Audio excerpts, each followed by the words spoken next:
Hello, my name is Kshitij Srivastava and this is my video blog. So आज इस video blog में मैं कुछ नया शुरुआत करने जा रहा हूँ। और शुरुआत ये इसलिए करने जा रहा हूँ क्योंकि बहुत सारे लोग परेशान हैं, मैसेज करते रहते हैं मेरे को कि सर स्क्रीन प्ले राइटिंग के बारे में कुछ बताइए और स्क्रीन प्ले राइटिंग से रिलेटेड कुछ बताइए। और मैंने पहले बहुत सारे वीडियोज़ बनाए हैं और जैसा कि मैं बता चुका हूँ कि मैं एक कॉलेज में पढ़ाता भी था और बहुत सारे स्क्रीन प्ले मैंने लिखे भी हैं। और तो इसलिए मुझे लगता है कि मुझे शायद थोड़ी हेल्प करनी चाहिए, थोड़ा और सिंक्रोनाइज़ तरीके से लोगों को बताना चाहिए। और जितने भी मैसेज आते हैं उसमें यही होता है कि सर क्लासेस शुरू करिए, पर जब मैं क्लासेस शुरू करने की बातें करता हूँ and then I realise that no one wants to pay anything for the screen play writing thing. क्योंकि स्क्रीन प्ले राइटिंग एक ऐसी चीज़ है जिसके बारे में इन्फॉर्मेशन बहुत फ्रीली अवेलेबल है एंड जो एक ऐसी चीज़ है जिसमें कोई गारंटी नहीं है कि आपका करियर जो है वो बनेगा या नहीं बनेगा। A lot of people are doing screenplay writing but a lot less people have a career in screen writing. अगर आप गूगल करोगे तो आपको पता चलेगा बहुत कम लोग हैं जो स्क्रीन प्ले राइटिंग में अपना करियर बना पाते हैं। इवन हॉलीवुड हो या बॉलीवुड हो या कहीं की भी इंडस्ट्री हो, most of the time directors खुद ही अपना स्क्रीन प्ले राइटिंग करते हैं। तो इसलिए सेल करना थोड़ा सा मुश्किल होता है। और कुछ टेक्निक्स हैं जो स्क्रीन प्ले राइटिंग में हैं, जो मुझे लगता है कि अगर लोगों को पता चल जाए तो उनके लिए थोड़ा सा ईजी पड़ जाता है स्क्रीन प्ले राइटिंग करना। सो मैंने सोचा कि चलो how to write screen play पे अपना एक कोर्स बनाया जाए। और ये जो कोर्स है ये वीडियो बाय वीडियो होगा। और मुझे ऐसा लगता है, मुझे मेरी ऐसी बिलीव है कि जितनी भी स्क्रीन प्ले राइटिंग को लेके टेक्निकल चीज़ें हैं वो इसमें मैं इंक्लूड करने की कोशिश करूँगा। और इसके अलावा एक और चीज़ है जो मैं आपको बताना चाहता हूँ कि जो भी चीज़ें मैं आपको बताऊँगा ये आपकी नॉलेज को बढ़ाएंगी। और ये एक्यूमुलेटेड मेरी ही नॉलेज और किताबी नॉलेज है बेसिकली। हज़ारों किताबें, हज़ारों तो नहीं होंगी खैर, 100 200 300 किताबें तो स्क्रीन प्ले राइटिंग में लिखी ही गई होंगी। तो उसमें से करीब 50-100 तो मैंने पढ़ी हैं। And trust me on this कि most of the screen play books have the same content repeated over and over again. मैंने अभी रिसेंटली एक और किताब शुरू की थी पढ़ना स्क्रीन प्ले राइटिंग पे, जो किसी लड़की ने लिखी थी, मुझे नाम याद नहीं है। So I was reading that book and it had the same thing जो हर किताब में लिखी हुई है। वही 3 एक्ट स्ट्रक्चर होता है, वही प्लॉट के बारे में इन्फॉर्मेशन होता है, वही स्टोरी के बारे में इन्फॉर्मेशन होता है, वही कैरेक्टराइजेशन के बारे में इन्फॉर्मेशन होता है। There is not much that you have to know about screenplay writing. The problem, however, with our thinking is that कि हम लोग स्टोरी पढ़ने के बजाय हम ये जानने की कोशिश करते हैं कि शॉर्टकट्स मेथड्स क्या हैं। और उन्हीं शॉर्टकट मेथड्स को फाइंड करने का जो तरीका है वो कुछ राइटर्स क्या करते हैं, उसमें से कुछ जनरलाइज थीम्स निकालते हैं और उसको एक लॉ की तरह, एक साइंस की तरह एक फेस दे देते हैं। और वो हमारे रूल्स बन जाते हैं और हम उन रूल्स को फॉलो करने लग जाते हैं और हमें लगता है कि इन रूल्स को फॉलो करके शायद हमें सक्सेस मिल जाएगी। पर इस कोर्स को बनाने के पहले भी मैं एक प्रिकॉशन, एक डिस्क्लेमर टाइप का देना चाहता हूँ कि ये सारी इन्फॉर्मेशन होने के बावजूद, ये सारे वीडियोस जो मैं बनाऊंगा आगे उसको देखने के बाद भी आप लोग बिल्कुल भी इस पर रिलाई मत करिएगा। मतलब ये सारी मतलब ये मेरा पर्सनल एक्सपीरियंस मैं बता रहा हूँ कि ये सही भी हो सकता है, गलत भी हो सकता है। अगेन हमेशा मैं डिस्क्लेमर देता हूँ कि मेरी ओपिनियन ही, कोई ऐसी बहुत महान ओपिनियन तो है नहीं, कोई बहुत महान आदमी मैं हूँ नहीं। जो भी बताता हूँ वो सही भी हो सकता है, गलत भी हो सकता है। तो इसलिए अपनी बुद्धि और विवेक का इस्तेमाल करते हुए आपको जो सही लगे आप उसको ग्रैस्प करिए, जो सही नहीं लगता है उसको छोड़ दीजिए। और apart from understanding the rules, regulations, technicalities of screen play writing, it is very important to know कि आप स्टोरीज़ जितनी पढ़ेंगे, शॉर्ट स्टोरीज़ जितनी पढ़ेंगे, नॉवेल्स जितनी पढ़ेंगे, स्क्रीन प्लेज जितने पढ़ेंगे, आपके लिए उतने अच्छा होगा। और बहुत सारे लोग मुझसे पूछते हैं सर स्क्रीन प्ले कैसे पढ़ें, स्क्रीन प्ले कहाँ मिलेगा। तो मुझे समझ में नहीं आता कि जो बच्चे दिन भर बैठ के मोबाइल पे रील्स देखा करते हैं या यूट्यूब क्या करते हैं, इंस्टाग्राम क्या करते हैं, गूगल पे हर छोटी चीज़ सर्च करते रहते हैं, एक छोटी सी चीज़ ढूंढने के लिए उनको इतनी मेहनत क्यों करनी पड़ती है। तो आज से कुछ 20-30 साल पहले तो लाइब्रेरीज़ होती थी और ये जो स्क्रीन प्ले आज बड़ी ईजिली एक्सेसिबल है इंटरनेट पे, वो पहले एक्सेसिबल नहीं होते थे। अगर आप सिर्फ स्क्रीन प्लेज डाउनलोड करके गूगल कर दोगे तो भी 50 वेबसाइटें आ जाएंगी जो आपको स्क्रीन प्ले फ्री में प्रोवाइड करेंगे। आप उनको डाउनलोड करके पढ़ना शुरू कर सकते हो। And there is no right or wrong screenplay that you have to read. ऐसे बहुत लोग बोलेंगे कि लीथल वेपन का या चाइना टाउन का आप स्क्रीन प्ले पढ़ो, या फिर मुन्ना भाई का मुन्ना भाई एमबीबीएस का स्क्रीन प्ले पढ़ो, या इस फिल्म का पढ़ो, अलग अलग फिल्मों के, मतलब अमेरिकन ब्यूटी का पढ़िए आप स्क्रीन प्ले। या फिर अ फ्यू गुड मैन का स्क्रीन प्ले पढ़िए तो आपको बहुत कुछ सीखने को मिलेगा, पर ऐसा कुछ है नहीं। Whatever screen play you are going to read, वो आपको हेल्प ही करेगा इन द लॉन्ग रन। और इसके अलावा एक चीज़ और है कि बहुत सारे स्क्रीन प्ले जो इंटरनेट पे पड़े हैं वो फ़ैन मेड हैं, मतलब वो ओरिजिनल नहीं है। कई लोगों ने पिक्चरें देख देख के उनको एज इट इज़ लिख दिया है, तो उसमें जो फॉर्मेट है वो कई बार मिसगाइड करता है, but still that is also help for you. तो आप उसको भी पढ़ें। और स्क्रीन प्ले राइटिंग में जो सबसे इंपॉर्टेंट चीज़ समझने वाली है वो सिर्फ टेक्निक है। बाकी स्टोरी तो आपको पता ही होती है, स्टोरी कैसे लिखी जाती है, स्टोरी में सारे एलिमेंट्स होते हैं, सारी चीज़ें होती हैं। स्टोरी में सारे एलिमेंट्स होते हैं, इमोशंस होते हैं, कौन क्या कर रहा है, सारी चीज़, मतलब सारी चीज़ें डिटेल में होती हैं, because you have to give the visualisation through the words. बट जब आप स्क्रीन प्ले राइटिंग करते हैं तो उसमें आपको सिर्फ वो दिखाना होता है जो स्क्रीन पे चल रहा होता है। अब ये जो डिफरेंशिएशन है ये सुनने में बहुत सिंप्लीफाइड और ईज़ी लगता है कि अरे इसमें कौन-सी बड़ी बात है, पर इसको लिखना थोड़ा-सा डिफ़िकल्ट हो जाता है, because when you are writing the screen play तो आपको ऐसी फीलिंग आती है that you know you are compelled to write some emotion and without thinking कि उस इमोशन को वो डायरेक्टर दिखाएगा कैसे। अब ये सारी चीज़ें मैं आपको स्क्रीन प्ले के कोर्स में बताऊँगा जो आगे होगा, पर ये वीडियो भी बनाना मेरे लिए बहुत ज़रूरी था क्योंकि मैं अभी इंट्रोड्यूस करने जा रहा हूँ आपको कि how to write a screen play. And इस कोर्स के दौरान मैं आपको सॉफ्टवेयर भी जैसे वर्क करता है, हालांकि मैंने एक जगह शायद बताया है कि फाइनल ड्राफ्ट सॉफ्टवेयर कैसे वर्क करता है। मैं फाइनल ड्राफ्ट में काम करता हूँ, आप लोग किसी और सॉफ्टवेयर में भी काम कर सकते हैं, सिर्फ कीज़ का फ़र्क है, बाकी बेसिक फॉर्मेट सबका सेम है। बहुत ज़्यादा परेशान होने की उसमें ज़रूरत नहीं है कि कौन सा सॉफ्टवेयर यूज़ करें, कौन सा चीज़ें यूज़ करें, क्योंकि कौन सा सॉफ्टवेयर यूज़ करते हैं वो आपका पर्सनलाइज्ड ऑप्शन है। It doesn't matter which software you use.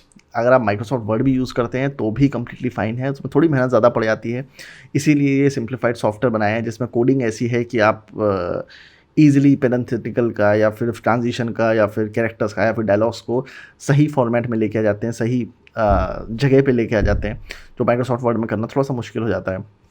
So in the end I would just like to say कि read as many screenplays as possible, write as many screenplays as possible, क्योंकि वही एक तरीका है। बहुत सारे लोग जो मुझे मिलते हैं वो राइटर बनना चाहते हैं और but the problem is they don't write. You have to write crap content for like 10 lakh words of crap content before you actually start writing good content. तो मेरे पास अब जैसे मैं जो स्क्रीन प्ले लिखता हूँ, जैसे मेरे पास एक स्क्रीन प्ले रखा हुआ था, एक फ़िल्म लिखी थी मैंने जो अभी रिसेंटली शूट हुई थी, उसका स्क्रीन प्ले रखा हुआ था। तो मैंने इसको वेस्ट नहीं किया, मैंने इसके जो अपोजिट साइड है आप अगर देखें तो मैं इसमें लिखता रहता हूँ कुछ ना कुछ। मैं पेजेस वेस्ट नहीं करता, मैं जितने मेरे पास खाली पेजेस पड़े रहते हैं A4 शीट के, मैं उसमें कुछ ना कुछ लिखता रहता हूँ। Sorry, this is like 125 page का स्क्रीन प्ले था जिसका अपोजिट साइड खाली था, तो मैंने उस पर पूरा लिख दिया जो भी मेरे थॉट्स थे। मैं every day I used to write 5 to 10 pages. So paper पे लिखने से मुझे बहुत दिमाग में क्लैरिटी आती है, जिसके बारे में अक्सर बताता भी हूँ कि if you want to think on paper. So I know deep down that no matter how much knowledgeable I am, no matter what kind of person I am, and no matter how much I have worked, there's lot and lot of work that I have to do before I will become the successful guy. जैसे आज मैं कोई एक video देख रहा था जिसमें एक बंदे ने बताया कि क्विंसी जोन्स नाम के जो बहुत बड़े म्यूजिशियन हैं, वो कोई भी म्यूज़िक सुनते हैं तो उसका एक एक पॉइंट, एक एक म्यूज़िक डिवाइड कर लेते हैं अपने मन में। वो बता देंगे कौन सी चीज़ यहाँ पे यूज़ हुई है, इसमें कितने लेवल्स थे, यहाँ पे कितने कितने साउंड एक ही जगह पे यूज़ हुई है और कितने कॉम्बिनेशंस हैं उसमें साउंड के। मतलब ये लेवल है उस बंदे के मास्टरी का। सो आप समझ सकते हो कि मास्टरी अटेन करने में राइटिंग के ऊपर you have to work lot. And the problem is we keep thinking that we have to write, we have to think about the right concept, we have to think about the right idea, but it is not about the right idea, it is not about the right story। और मुझे ऐसा personally लगता है कि there is no right or wrong story idea। सारे ideas अच्छे होते हैं, ideas are not good or bad। I feel that ideas are either developed or they are not developed। So this is my thinking about it, and with this thinking you have to move a little bit apart from the fact जो मैंने अभी थोड़ी देर पहले बोला कि you can take few things from this course and leave whatever you don't feel like। Apart from that, there is something else that I want to tell you। That a lot of things in this tutorial which I am going to tell you, जो मैं आपको बताऊंगा इस tutorial के दौरान, वो मेरे personal experiences से, वो उन लोगों से बात करके भी आई हैं जो बहुत सारे स्क्रीन राइटर्स थे, उनके इंटरव्यूज़ देख के आई हैं, उनकी किताबें पढ़ के आई हैं, और बहुत सारे स्क्रीन प्ले जो मैंने खुद पढ़े हैं उससे आई हैं, बहुत सारे रिजेक्शंस जो मैंने झेले हैं उससे आए हैं, बहुत सारी कमियां जो लोगों ने मुझे बताई हैं कि तुम्हारे स्क्रीन प्ले में ये प्रॉब्लम है, तुम्हारे स्क्रीन प्ले में ये प्रॉब्लम है, उससे आई हैं, बहुत सारे फीडबैक्स जो मुझे मिले हैं उससे आए हैं। तो बहुत सारी चीज़ें मैं जो आपको बताऊंगा वो आपको एज इट इज़ लेनी पड़ेंगी। मतलब sometimes you might not agree with them, but the thing is, आप गलती करो फिर सीखो, उससे अच्छा मैंने जो गलती करी है उससे सीख के you just move one step ahead और नई गलतियां करो। उससे क्या फ़ायदा है कि वो गलतियां आपको दोबारा नहीं करनी पड़ेंगी जो मैंने करी थी, आप सीधे मूव ऑन कर सकते हो उन गलतियों पे जो नई गलतियां होंगी। सो एटलीस्ट आपका वो टाइम बच जाएगा जो, और हम दोनों सेम लेवल पे पहुंच जाएंगे। So apart from watching this tutorial, download as many screenplays as possible from internet, read them, read as many novels as possible। आप फिक्शन की जो भी नॉवेल्स हो सकती हैं, I would recommend Dan Brown, जितना पढ़ सकते हैं पढ़ो, Michael Crichton, Robert Ludlum, Haruki Murakami, Jeffrey Archer, one of the finest writers, Agatha Christie, Harry Potter की जो जेके रोलिंग ने जो किताबें लिखी हैं वो सारी पढ़ सकते हैं आप, ट्वाइलाइट की जो स्टोरीज होती हैं। अगेन जैसा कि मैंने कहा कि लोग क्या बोलते हैं, रिव्यूज़ क्या हैं, उस पर बिल्कुल ध्यान मत दीजिए, सारे बेस्ट सेलर्स हैं। और मैं ऐसा मानता हूँ कि आप जब फिल्म इंडस्ट्री में जाते हैं, ज़्यादातर लोग बार बार यही बोलते हैं, सर पैसा कैसे कमाएं, पैसा कैसे कमाएं फिल्म इंडस्ट्री में। कई लोगों ने मेरी बातों को गलत तरीके से ले लिया है, उनको लगता है कि when I talk about money, then it is when you come to film line, it is all about earning money. No, it is not about earning money, it is a passionate thing that you do. But the thing is, जब मैं पैसे की बात करता हूँ या money consciousness की बात करता हूँ तो वो इसलिए करता हूँ कि मैं पैसे को नेगेटिवली लेता था, मतलब मुझे चाहिए ही नहीं पैसा। That was a wrong attitude. I am not saying that you do things for money, don't come to film line for the money will come eventually. But money consciousness का ये मतलब नहीं है कि आप काम सिर्फ पैसे के लिए करो, आप काम इसलिए करते हो क्योंकि आप उसको एंजॉय करते हो, and someone page you for it because you deserve it, not just because you deserve it, because you think you deserve it, but you deserve it because someone else is paying you, is paying someone to watch your content. People get paid when they become brand। अगर कोई आपका content देख रहा है तभी आप पे करोगे, ठीक है।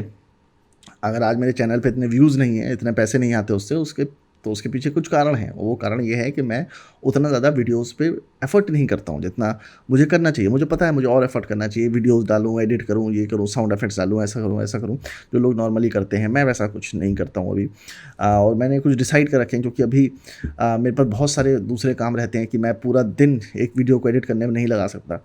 सो I try to bifurcate my time into various things that I do, trying to read books, trying to read screenplays, trying to write screenplays, trying to write treatment notes, और every day is a new revelation for me। जैसे कि अभी recently James Cameron का मैं videos देख रहा था तो उसमें उन्होंने बताया कि he used to write huge treatment notes like 75 pages और 100 पेजेस और 200 pages. And I was googling कि एक नॉर्मल ट्रीटमेंट पेज कितने पेज का होना चाहिए, तो कितने वर्ड्स का होना चाहिए। इट इज़ लाइक 10,000 20,000 वर्ड्स, और मैं 8,000 वर्ड्स 9,000 वर्ड्स का मोस्टली ट्रीटमेंट लिखता हूँ या आउटलाइन लिखता हूँ। तो फिर मुझे ऐसा लगता था कि शायद that is more than enough that I can do. मतलब वो भी बहुत ज़्यादा मुझे लगता था, पर I think I have to push my boundaries a little bit more and write huge treatment letters, because किसी भी कॉन्सेप्ट में, किसी भी आइडिया में जब आप डिटेल्स डालना शुरू करते हो तभी वो इंटरेस्टिंग होता है और आप क्लियर होते हो कि आप दिखाना क्या चाहते हो, बताना क्या चाहते हो। अगेन ये सारी चीज़ें बहुत डिटेल में हम लोग डिस्कस करेंगे आगे जब वीडियो मूव ऑन करता रहेगा, कोर्स डेवलप होता रहेगा। So I really want you all to watch these videos at times. अगर आपको हो सकता है बोरिंग लगे, मैं ट्राई करूँगा कि इसको जितना इंटरेस्टिंग हो सकता है उतना इंटरेस्टिंग बनाऊँ, पर अगर आपको बोरिंग भी लगते हैं तो भी इनको देखिए। After watching this entire course, trust me on this, you will have enough knowledge about screen पे राइटिंग कि अगर मुंबई में आपसे कोई भी किसी भी तरह का सवाल पूछता है स्क्रीन पे राइटिंग से related, you will know the answers for it. All you have to do is just write your screen play and start pitching it, and you can actually be a part of the conversation. तो ऐसा आप मतलब एक screen play literate बन जाओगे इस course को ख़त्म करने में। सो आई होप कि this screen play course will help you, and that's my best wishes for all of you, and I hope you watch this. अगर कुछ गलतियाँ हो तो प्लीज़ बताना मेरे को कमेंट सेक्शन में। अगर कुछ और पूछना चाहते हो, कोई नया कॉन्सेप्ट पूछना चाहते हो, then also tell me that in the comment section. बाकी मैं आपको बताता रहूँगा कौन सी नई चीज़ और क्या क्या चीज़ें हैं स्क्रीन प्ले राइटिंग में। That's it for today. मिलते हैं जल्दी नेक्स्ट व्लॉग में। Bye bye.